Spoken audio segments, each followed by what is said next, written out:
जिल्ला दरपुर साङ्गीर गढी छ भेटार कान्छे निवासी बाबा हरिबहादुर युवा लिम्बू र आमा बिर्खमाया रोहन युवाको कोखबाट माइली छोरीको रूपमा जन्म भई 40 वर्षको उमेरमा समय निधन भएको हुँदा दिवंगत आत्माको ती शान्ति तथा स्मृतिका लागि यो चौतारा निर्माण गरिएका छन्। अब यो बनाउने परिवर्तनहरूमा चाहिँ बाबा हरिबहादुर युवा लिम्बू, आमा बिर्खमाया युवा लिम्बू, भाइ बुहारी हिकेराज विमला सामा युवा लिम्बू, भाइ बुहारी गोरिका प्रसाद र पुनम दिवाङ लिम्बू, दिदी बेनामा लक्ष्मी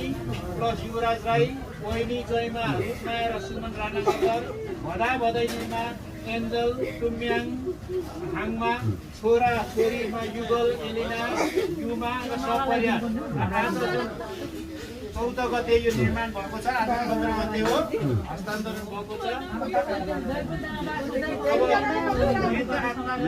यो अब तर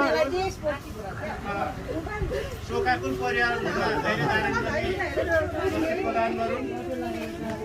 र अन्तमा हामी एउटा बद्ध के भने हाम्रो लिम्बू संस्कारमा उकाली ओह्राली पहाडको रूपमा जन्मेको कारणले गर्दाखेरि उकाली ओह्रालीहरू हुन्छ अनि ठाउँ ठाउँमा यस्तै चौतारा बनाइदिने हाम्रो प्रचलन छ। त्यो चौतारामा बरपिपहरू पनि रोप्ने जग्गामा पनि ओले पुर्खाहरूले गरिरहेको त्यहीको रूप अनुसार चाहिँ यो एउटा चौतारा बनेको छ। यो चौतारा आज विद्युत रूपमा सर्वसाधनको लागि हैन यो हस्तान्तरण भएको छ। यो घोषणा यहाँ भएको कुरा राख्दै यो हामी जति भेला भएका छौँ हामी सबैले चाहिँ यो पिण्ड पानी दिने अन्तिम हैन यो दिदिने यहाँहरूले अब बुवा आमाले सुरु गरेपछि अरूले पाउनुहुन्छ। त्यो के भन्छ के बारेको छ आजदेखि क्रमबद्ध रूपले खुल्ला क्रमबद्ध रूपले सिनियरबाट जुनियरहरूले हैन मान्यजनबाट तलकोहरूले चाहिँ यो क्रमैसँग पिण्ड पानी दिनुहुन्छ र आज पानी के तयारी भएको छ त्यस पछाडि चलाउँदा हुने चाहिँ मैले यहाँ घोषणा गर्नलाई अनुमति मैले मागे। कसले घोषणा धन्यवाद उहाँलाई पनि भन्नु न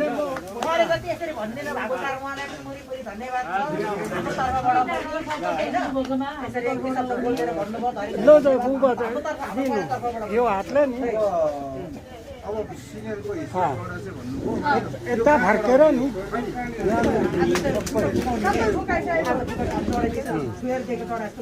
अहिले यसैमा चढाउनु हो यसले त्यहाँ राख्नु एउटा